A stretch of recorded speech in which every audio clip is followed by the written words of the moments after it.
Breaking news చూస్తున్నాం. ఫిర్జాదిగూడ యువతి బలవమరణం కేసులో బిగ్ బ్రేకింగ్ న్యూస్ చూస్తున్నాం. అయితే ఆ రోజు రాత్రి అమ్మవారి గుడిలో ఏం జరిగిందో చెప్పడానికి భయపడుతున్నారు పూజారులు. గుడిలోకి వెళ్ళాలంటేనే భయం వేస్తోంది అంటున్నారు అర్చకులు. చీరను అక్కడే వదిలేసి అమ్మవారి విగ్రహాన్ని తీసుకెళ్ళింది తేజస్విని. అమ్మవారి విగ్రహంతో సహా చెరువులో తేజస్విని దూకేసింది. అయితే కళ్యాణం జరిగినటువంటి 15 రోజులకే అమ్మవారికి ఇలా జరగడం అరిష్టమే. అమ్మవారికే కాదు భక్తులకు కూడా అరిష్టమే అంటున్నారు అర్చకులు.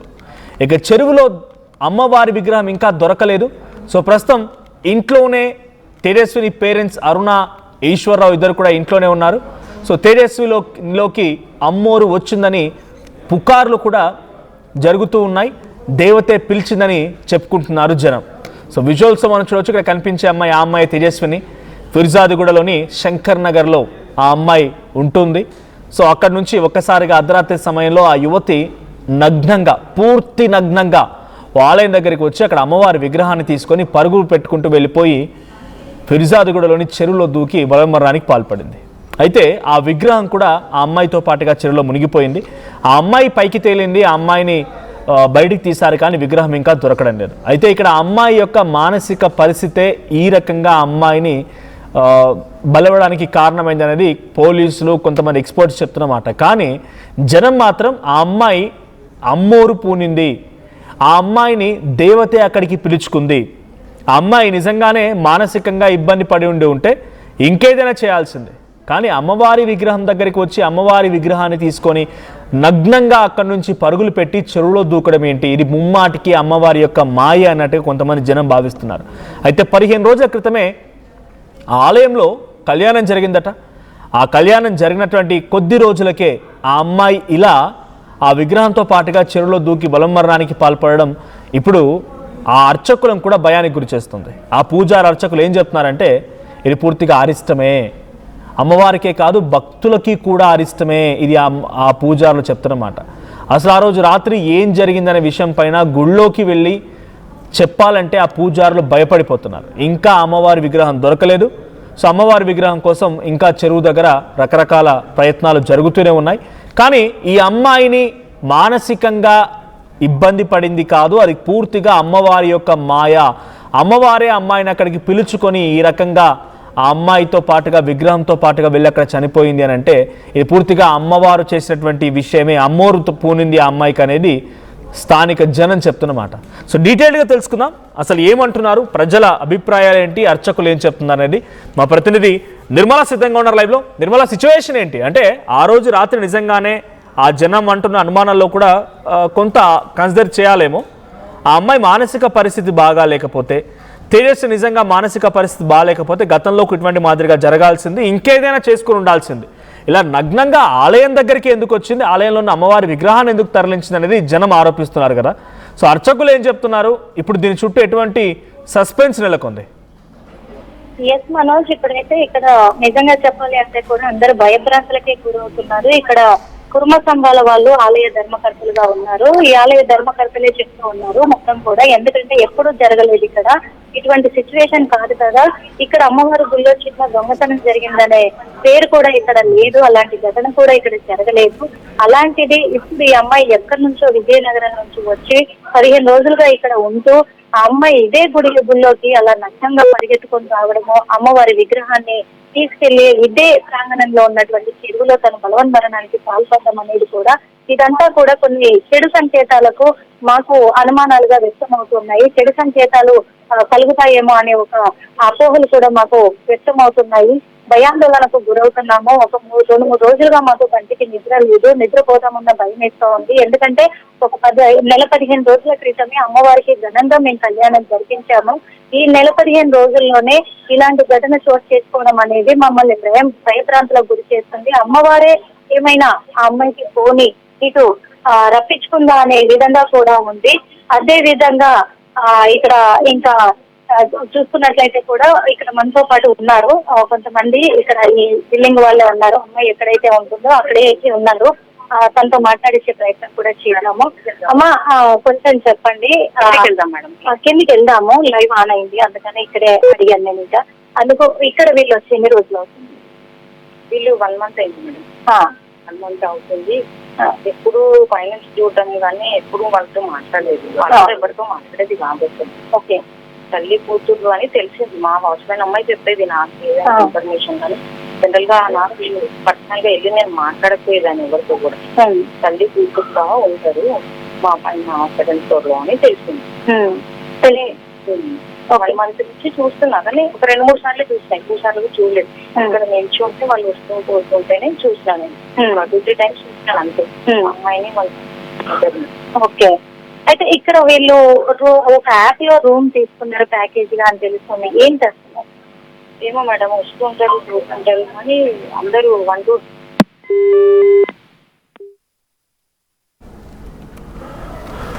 రైట్. సో అక్కడ స్థానికులతో ప్రజలు నిర్మల మాట్లాడించే ప్రయత్నం చేస్తున్నారు. ఒకసారి మీకు లైవ్లో కూడా చూపించే ప్రయత్నం చేస్తాను నేను. అక్కడ స్థానికులు ఏమంటున్నారు, చుట్టుపక్కల నివాసాలు ఉండే వారు ఏం చెప్తున్నారు అనేది. సో ఈ అమ్మాయి ఎవరైతే తేజస్విని చనిపోయిందో ఈ అమ్మాయి గతంలో కూడా అంటే ఆ పేరెంట్స్ మధ్య సమస్యలు ఉన్నాయి కొన్ని. ఆ పేరెంట్స్ ఇద్దరు కూడా విడిపోవడం, కలిసి ఉండకపోవడంతో అక్కడ తల్లి అరుణ అంటే తేజస్విని వాళ్ళ తల్లి అరుణ ఆ అమ్మాయిని మళ్ళీ హైదరాబాద్ తీసుకొచ్చింది. సో ఈ అమ్మాయి అంతకుముందు టెక్కీగా జాబ్ చేస్తుంది, ఐటీ ఎంప్లాయీగా జాబ్ చేస్తుంది. సో ఈ అమ్మాయి బెంగళూరులో జాబ్ చేస్తూ ఈ సిచ్యువేషన్స్ అన్నీ కూడా తాళలేక ఇబ్బంది పడి ఈ అమ్మాయి రిజైన్ చేసి మళ్ళీ హైదరాబాద్ వచ్చింది. హైదరాబాద్ నుంచి తల్లినితో పాటుగా తీసుకెళ్ళి వాళ్ళ నాన్న దగ్గరికి ఈశ్వరరావు దగ్గర వెళ్ళాలనుకుంది. సో ఈశ్వరరావు దగ్గరికి వెళ్ళారు. ఈశ్వరరావు దగ్గర కొన్ని రోజుల పాటుగా ఉండాలనుకున్నారు. ఆ గ్రామం కూడా అటు ఈశ్వరరావుతో దేవులపల్లి, విజయనగరం జిల్లా దేవులపల్లి గ్రామం, అక్కడికి వెళ్ళారు. తల్లి అరుణతో పాటుగా వెళ్ళింది కానీ అక్కడ మళ్ళీ కలుసుకోలేకపోయారు. అక్కడ ఇద్దరు మళ్ళీ గొడవలు స్టార్ట్ అవడంతో తిరిగి హైదరాబాద్కు వచ్చేసారు. సో June 13న ఇప్పుడు శంకర్ నగర్లో ఉన్నటువంటి ఇంటికి చేరుకున్నారు. అంతకంటే ముందు హైదరాబాద్ రాగానే వాళ్ళు కొన్ని రోజుల పాటుగా అక్కడ సమీపంగా ఉన్నటువంటి కాప్రాలో ఓ ఇంట్లో అద్దెకున్నారు. అక్కడ నుంచి మేడిపల్లి శంకర్ నగర్కి చేరుకున్నారు. శంకర్ నగర్లో June 13న ఇక్కడ జాయిన్ అయ్యారు. అంటే ఆల్మోస్ట్ ఒక 1 month అయిపోయింది. ఆ 1 monthలోనే ఈ అమ్మాయి ప్రతిరోజు కూడా ఇబ్బంది పడుతోంది. కళలు వస్తున్నాయని, తనకు చెడు కళలు వస్తున్నాయని ఇబ్బంది పడుతున్నట్టుగా తను మాట్లాడుకొచ్చిందట. సో అంతలో ఏం జరిగింది తెలియదు. 2 రోజుల క్రితం అమ్మాయి చేసిన నిర్వాహకం ఏంటో మీరు చూసారు. సో ఒకసారి స్థానికులు మాట్లాడుతున్నారు. అక్కడ ప్రతి నిర్మల సిద్ధంగా ఉన్నారు. నిర్మల సిచ్యువేషన్ ఏంటి, స్థానికులు ఏం చెప్తూ ఉన్నారు? ఇక్కడ పరిస్థితి కూడా ఇక్కడ బిల్డింగ్ లో రెంట్కునే వాళ్ళు కూడా చెప్తూ ఉన్న సిచ్యువేషన్లు కూడా ఉన్నాయి ఈ రోజు. ఎందుకంటే ఇక్కడ వాళ్ళు 4 రోజులుగా మేము చూస్తూ ఉన్నాము కానీ వాళ్ళతో మాట్లాడే వాళ్ళం కాదు యాక్చువల్ గా.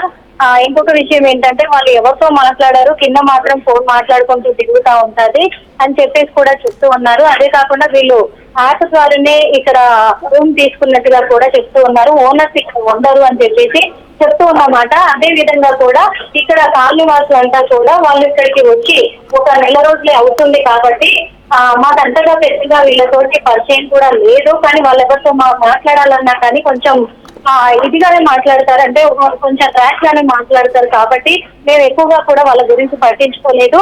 ఆ అమ్మాయి ఏదైనా ఎగ్జామ్స్ కోసం వచ్చిందేమో అనే ఒక అనుమానం మాకు కలిగింది. ఆ ఎగ్జామ్స్ కోసం వచ్చుంటదిలే అనుకున్నాము కానీ ఇలా జరిగేంత వరకు కూడా మాకు తెలియదు యాక్చువల్ గా ఈ విషయం కూడా అని చెప్పేసి చెప్తూ ఉన్నారు.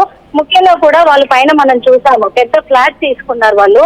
తల్లి కూతుర్లో ఇక్కడ వచ్చి రావడం కూడా జరిగింది అని చెప్తున్నారు. ఆ పెద్ద ఫ్లాట్ రెంట్కి తీసుకొని వాళ్ళకు మీటర్ కూడా సపరేట్ ఫిక్స్ చేయడం కూడా చూసాం మనము. ఆ ఫ్లాట్ తీసుకున్న తర్వాత రోజుకు మరి 3,500 రూపాయల చొప్పున కూడా వాళ్ళు చెల్లిస్తున్నట్టుగా కూడా తెలుస్తూ ఉంది.